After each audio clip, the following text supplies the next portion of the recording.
Hey guys, Ghost38 here. Good morning, good afternoon, good evening. Hello, Pulp fans, and gonna be a first time for this. Doc Savage fans. Today I'm gonna be reviewing issue one of an 8-issue maxi series, Doc Savage, the Man of Bronze. It ran for 8 issues plus an annual, and there was even a special that focused on his cousin Pat. This is the Alex Ross cover. He does amazing work as ever. I have a picture of Doc here in the front with his shaved widow's peak haircut, locked up with his cousin Pat, him in the his lab, and his fabulous five here.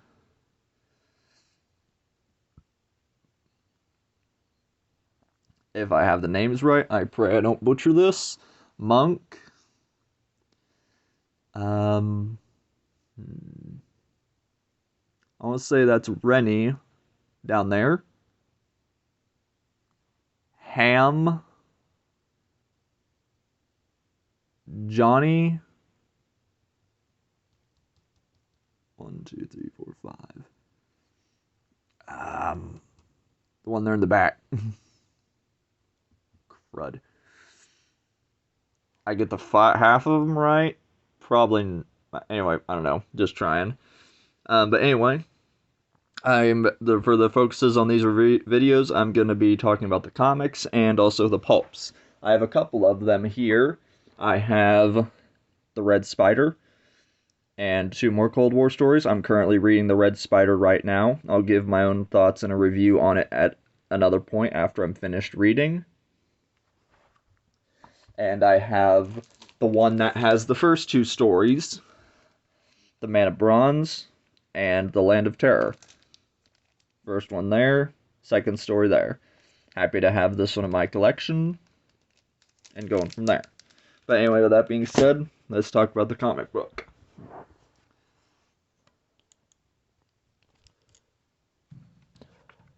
Our story opens up in 1933. 80 years ago that trouble started, though no one knew what it was at the time. Clark Savage Jr. was just beginning to make a name for himself in 33. Already he had admirers. He'd gone to the Institute at Princeton to give a talk. Those are the professors.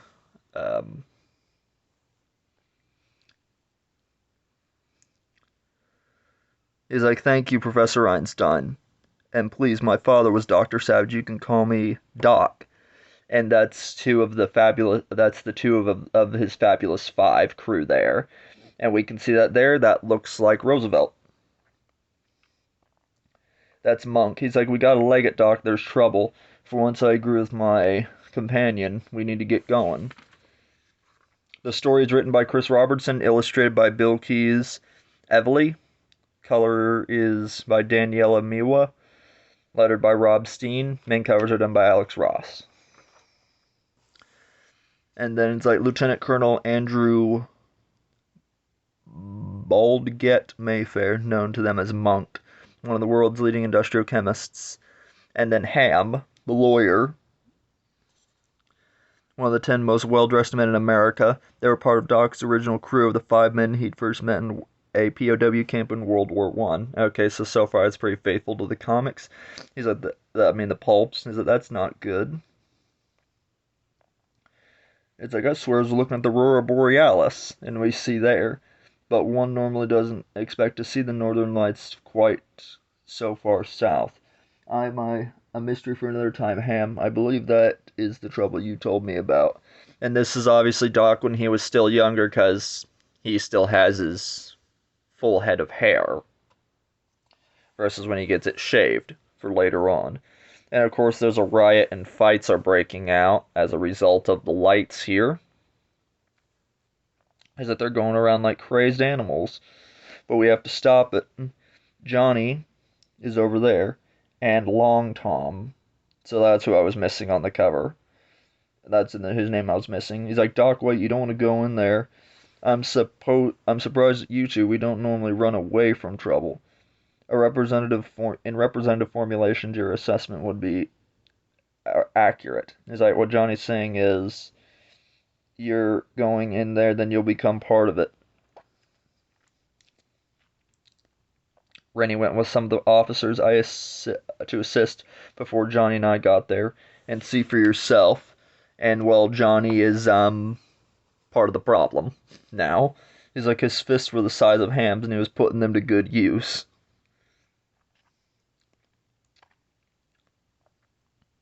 So yeah, he just went nuts. Rennie and the cops. Everyone who comes near them seems to lose their minds. He starts to roll up his sleeves to try and do something. Meanwhile, they're all just talking in the background. He's like, if I'm not able to resist, so it falls to you to settle this mess. With any luck, my long years of meditation and mental exercise will help me resist the effects. We've got to get to the bottom of this one some way or another. And then just as it begun, the madness, and just as the madness had begun, it ended. He's like, odd, the sky's back to normal as well.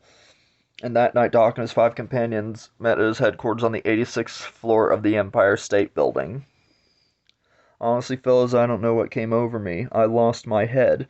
Don't blame yourself, Rennie. From all accounts, everyone roughly within a 2-block radius, man, woman, and child, was suffering from this.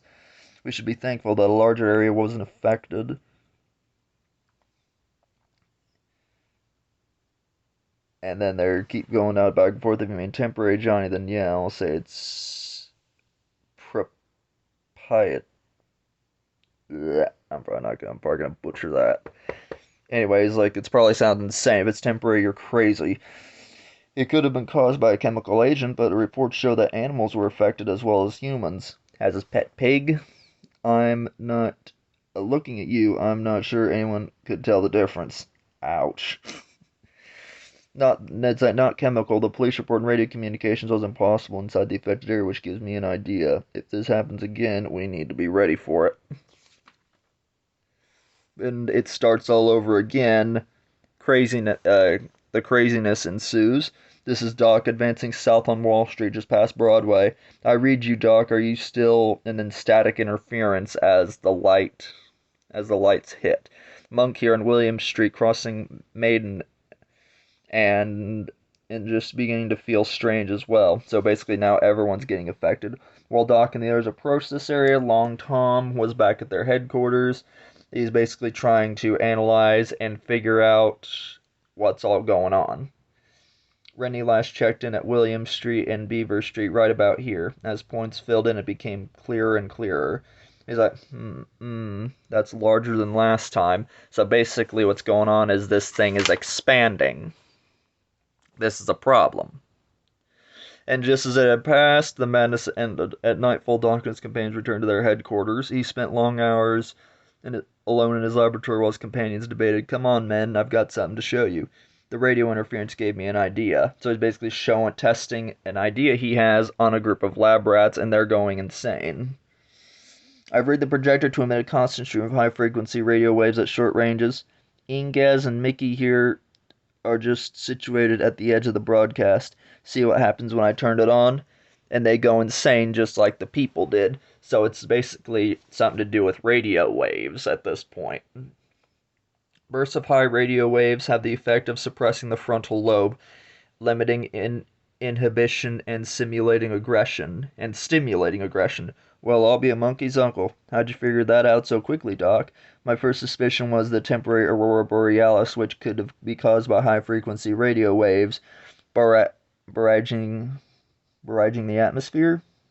But the concentration reminded me of something else. I discovered the effects of radio waves on the frontal lobe when I was first working at the biological causes of crime. I figured out how to curb and even prevent antisocial tendencies. I had inadvertently discovered how to cause them.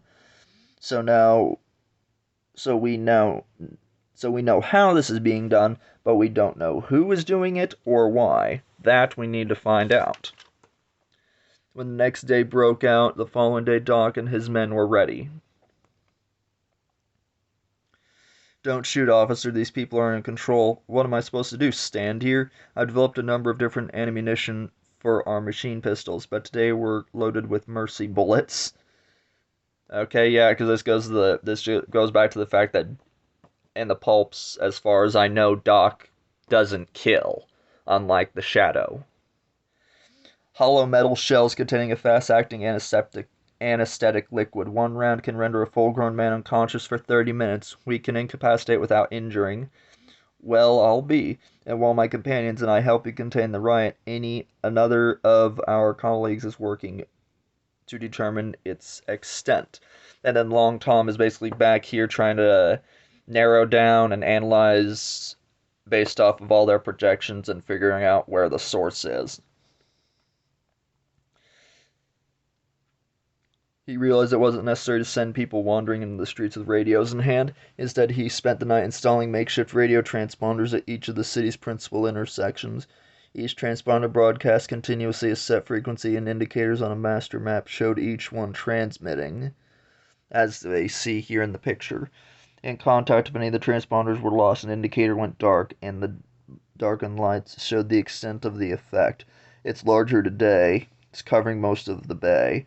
But where is it coming from? That's the main question. And there's Tom, there on the roof. High above the affected streets atop the Chrysler building and the second tallest skyscraper. Yes, it seems to be working nicely, and the next experiment should prove it, and then they will all understand. When the madness had subsided, Doc went straight back to his lab and had an idea. Hold on, Mickey, this won't hurt a bit. Now to see if my hunch is correct. So that's... these metal plates, or helmets, protect the brain from the radio waves. Now we'll be ready. And you see the way the helmet is shaped. That gives the, sorry about that. That gives the impression on his head from how his hair will be shaped later on. So there's a nice little nod there. Basically, the riots break back out. He's like, I feel no vibrations in my teeth, but the metal cap seems to be proof against the maddening effects of the radio waves. I can almost feel the vibrations in my teeth. It's like, come on, guys, we got work to do. Meanwhile, in their headquarters, Tom was busy monitoring again. It doesn't make sense. All the lights are out, and there's no way it's covering the whole city. It's not the transponders, but my receiver. So his receiver's lost contact. We're inside the affected region. Good thing I'm wearing this cap, or I'd be going nuts as well. First riot was centered around the block. It's the buildings. When he finds out, he heads out. There's a ad here. Doc and his men did what they could to quell the riots, restraining the most violent individuals, lending medical assistance where needed. He's like, this will all over be soon, pal, hang on. And then Long Tom shoots one of the guys with the mercy bullets. You broke your hand punching that wall, but it'll mend in time. He helps this lady out. It's like, I know where it's coming from. Where have you found Long Tom? And then he's basically out of breath. It's the buildings itself. Catch your breath, my friend, and then speak up. I figured out the pattern. The first riot was in the center, but so basically he's telling Doc his plan. Whoever's behind this, they've been broadcasting from progressively taller skyscrapers, and now they're broadcasting from the tallest one of all, their headquarters, the Empire State Building. They all laughed at me, but who's laughing now? No one is laughing, I assure you. We've never met. My name's Doc. I'm here to help. I don't know what you're trying to accomplish, but there has to be some other way. So why don't you offer to turn off your device and we can talk about this? I'm not talking. I know who you are, Savage. I used your research to prove that man was nothing more than a violent animal, and others refused to listen. The capacity for evil exists in each of us, yes, but we choose to let our better natures prevail. And those poor unfortunates who are unable to make that choice can have that ability returned to them with proper treatment. It's all a lie. Civilization is a lie. Virtue is a lie. And with this machine, I can prove that. I see that you are upset, and I can respect that, but I cannot allow you to put innocent people in harm's way. You won't stop me. The whole world will see, and I'll go down in history as one who stopped. You're too close to the edge. He's like, no. And the guy basically falls to his death, as so we see. But Doc basically jumps out on after him, and the machine gets broken. He's like, "Hold on, I've got you. I got one chance to make this right." And he basically pulls out a grapple gun. So this is going to be close. It hooks to the side of the building. He gets a hold of him. The guy conked and hit his head, so he clearly has a concussion. You had a nasty fall there, but you're still breathing, so there's still hope. So basically, the guy's not dead. Doc himself performed emergency surgery and saved that man's life. Early morning, he had upgraded from critical to stable condition and was expecting to make a full recovery in time. Had the man been apprehended in less public circumstances, he would have been transferred to Doc's upstate facility for treatment, quote unquote. But as it was, he would be handed over to the authorities to stand trial. Preferred to avoid the legal system, if all possible. Good job, Doc. Why'd you risk your own neck? You'd have missed with the hook, you'd have been a pancake. As loath as I am to agree with this partially shaved, or twice in 1 week, I concur. Was it worth your life to save his? I swore an oath, gentlemen. Let me think of the right, and lend my assistance to those who need it, with no regard for anything but justice. We need all those who need our assistance. We help all those who need our assistance. And just because a man commits a crime doesn't make him any less deserving. If anything, it makes him more deserving, because crime is a disease for which we have a cure. And that seemed for a time to be an end to that particular case. But as Doc and his crew would discover, it was all far from over. In a next issue, it's 49, sets in 1949, and Doc Savage and his aides return from an adventure in the far-off exotic locales to find danger waiting them so much closer to home. Someone has discovered the location of Doc's crime college, the hidden hospital where he cures prisoners of their criminal tendencies, and Doc faces an impossible situation when forced to choose between the greater good and the life of his own cousin, Pat. So next issue we see his cousin. And there's just a little readout there. Some more books that came out during that time. The Legendary. I've read this book. I enjoyed my time with it. The Shadow. Red Sonja. The Twilight Zone. And the list of the covers. I saw the pulp cover there on eBay. That was interesting. But anyway, that takes care of that one. So I hope you guys like this little look at the Doc Savage issue 1. I've already ordered issues 2 and 3. So when that comes in, I'll be I'll be reviewing those as well. So stay tuned to stay up to date for more content like this, and to show your support, click that like, comment below your favorite Doc Savage story, and be sure to subscribe to stay up to date on more content like this. Until then, I'll see you guys next time with another video. Take care, have a good rest of your morning, afternoon, or evening, and peace.